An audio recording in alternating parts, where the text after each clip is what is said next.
Assalamualaikum warahmatullahi wabarakatuh.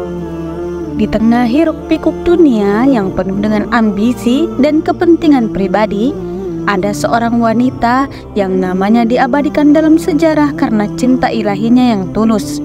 Rabiah Al-Adawiyah, seorang sufi wanita dari Basrah, dikenal bukan hanya karena devosi religiusnya yang mendalam, tetapi juga karena kontroversi yang mengelilingi kehidupannya. Bagaimana mungkin seorang wanita yang hidup dalam kemiskinan dan ketidakjelasan bisa menjadi simbol cinta ilahi yang murni? Apa yang membuatnya begitu istimewa hingga doa-doanya menggema sepanjang zaman? Rabiah tidak hanya menentang norma-norma sosial dan agama pada zamannya, tetapi juga mengajarkan bahwa cinta kepada Allah tidak didorong oleh ketakutan akan neraka atau keinginan akan surga. Pernahkah Anda mendengar tentang seorang wanita yang berdoa untuk dijauhkan dari surga jika cintanya kepada Tuhan terkotori oleh keinginan pribadi? Kisah Rabiah Al-Adawiyah adalah perjalanan spiritual yang luar biasa, penuh dengan keajaiban, ketulusan, dan pelajaran hidup yang mendalam. Mari kita telusuri lebih dalam kehidupan Rabiah yang penuh dengan misteri dan ketulusan ini. Simak video ini hingga selesai, jangan sampai ada yang terlewatkan.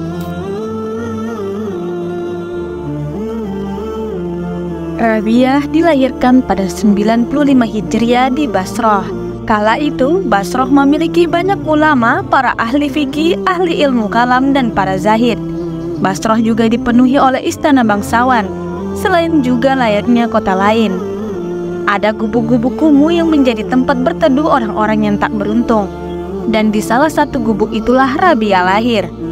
Suatu saat, bayi tersebut dinamakan Rabiah karena sebelumnya sang ibu telah melahirkan 3 orang putri.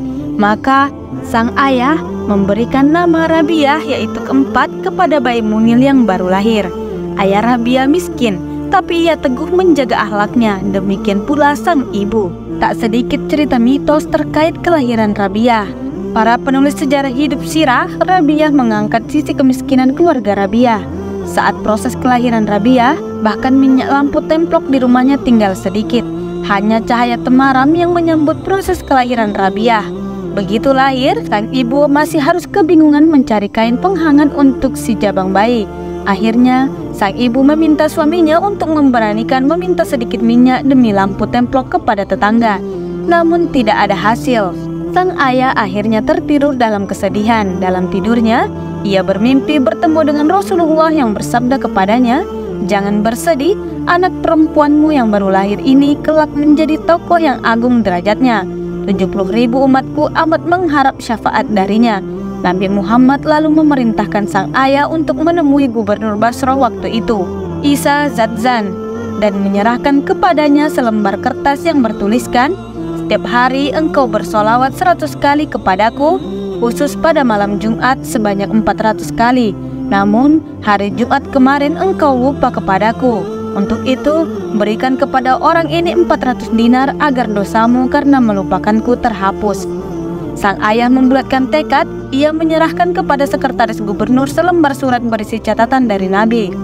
Sekretaris lalu menyampaikan surat itu kepada gubernur. Sang gubernur Basrah, seperti yang dicatat Fariduddin Attar dalam Tadzirat Al-Auliya, berkata, "Berikanlah 2.000 dinar kepada para fakir miskin dan 400 kepada syekh yang kesini itu. Katakan bahwa aku memintanya untuk menemuiku." "Tidak, jangan, lebih patut jika akulah yang menemuinya." Berlutut di depan pintunya, membersihkan pintu rumahnya dengan janggutku sendiri, memohon kepadanya agar ia sudi memohon kepada Allah apa yang kuinginkan, dan ia bisa membeli semua kebutuhan bayi. Dengan demikian, dari kisah di atas, sesungguhnya Rabiah lahir dengan membawa rezekinya sendiri, atau Allah yang menyediakan dana yang dibutuhkan untuk membesarkan Rabiah. Juga bahwa si cabang bayi kelak akan berbahagia di dunia. Bukankah Rasulullah telah membesarkan hati sang ayah dengan mimpinya tersebut, bahkan mengarahkan sang ayah ke tempat ia dapat menerima rezekinya untuk mencukupi kebutuhan keluarganya, khususnya Rabiah.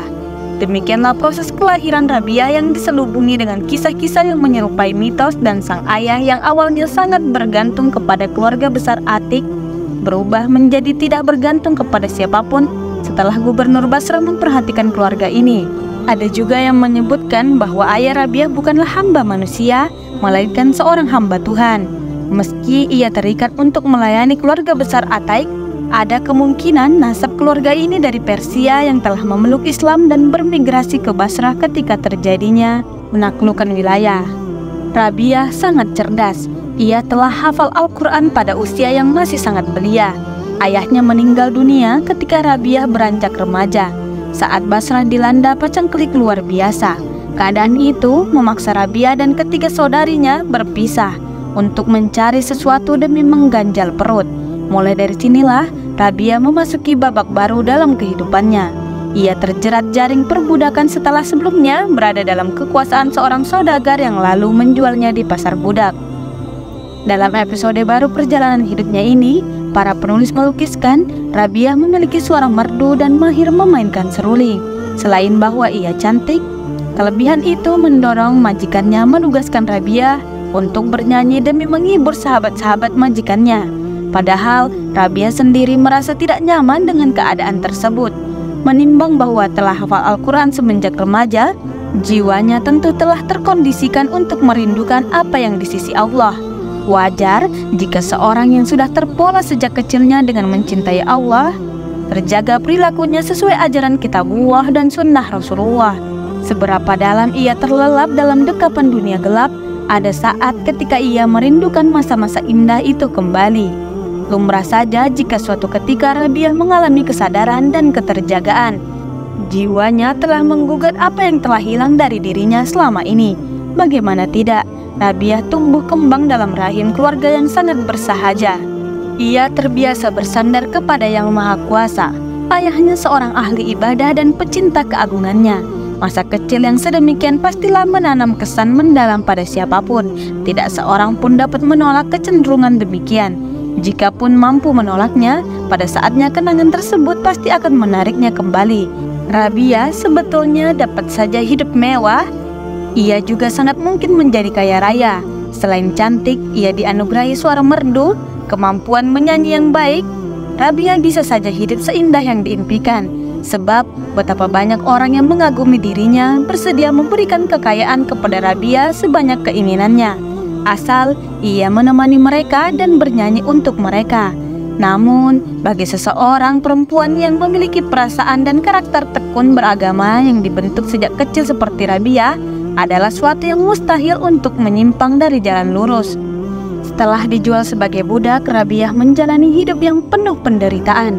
Namun, semangat dan keimanannya tidak pernah pudar. Setiap malam, ia menghabiskan waktu berdoa dan bermunajat kepada Allah.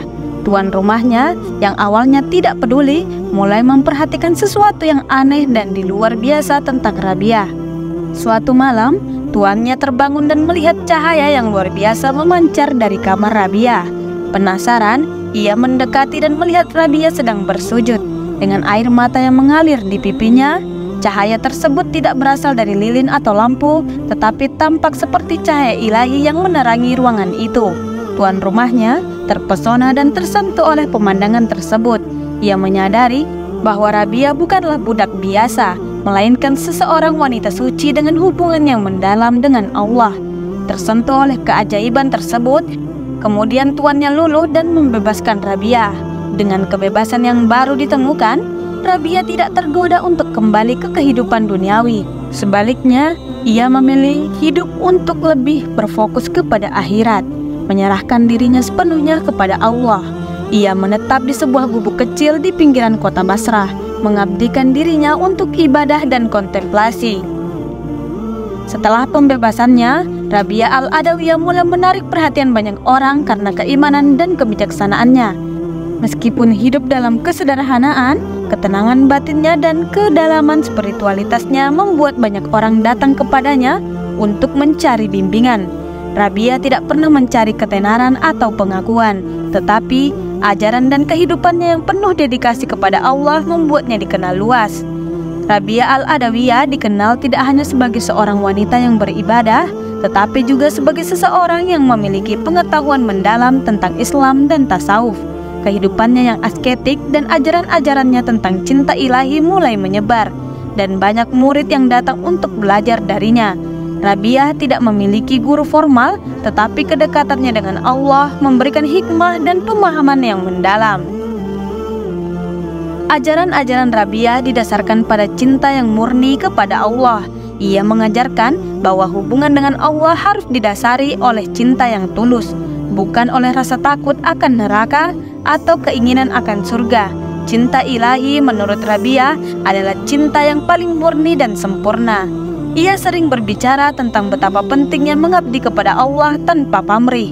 Dalam salah satu ajarannya, Rabiah berkata, cinta yang sejati kepada Allah adalah ketika ia beribadah kepadanya tanpa mengharapkan imbalan apapun. Kita harus mencintai Allah bukan karena kita ingin surga atau takut neraka, tetapi karena Dia adalah Tuhan kita yang Maha Kuasa dan Maha Penyayang. Pengaruh Rabiah mulai menyebar ke seluruh Basrah dan wilayah sekitarnya. Banyak ulama dan sufi datang untuk mendengarkan ajarannya dan belajar dari kebijaksanaannya. Di antara mereka yang mengagumi Rabiah adalah Hasan al-Basri, seorang ulama terkenal dari salah satu tokoh utama dalam perkembangan awal tasawuf.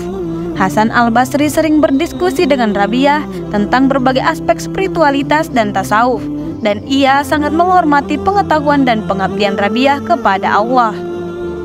Rabiah al-Adawiyah tidak hanya menginspirasi dengan ajaran-ajarannya, tetapi juga dengan kehidupannya yang penuh dedikasi dan cinta kepada Allah. Ia sering memberikan nasihat dan bimbingan kepada mereka yang datang mencarinya.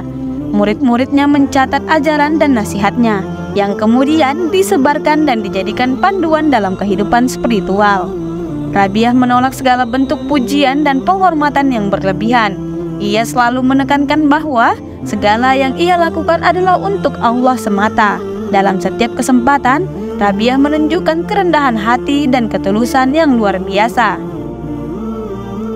Rabiah al-Adawiyah menghabiskan sisa hidupnya dalam ibadah dan kontemplasi. Ia meninggal dunia pada tahun 801 Masehi, tetapi warisannya terus hidup dan menginspirasi banyak orang. Ajarannya tentang cinta ilahi menjadi fondasi bagi banyak aliran tasawuf dan terus dihormati hingga kini. Rabiah diingat sebagai seorang wanita yang mengabdikan seluruh hidupnya untuk Allah, menunjukkan bahwa cinta yang sejati adalah cinta yang murni dan tanpa pamrih.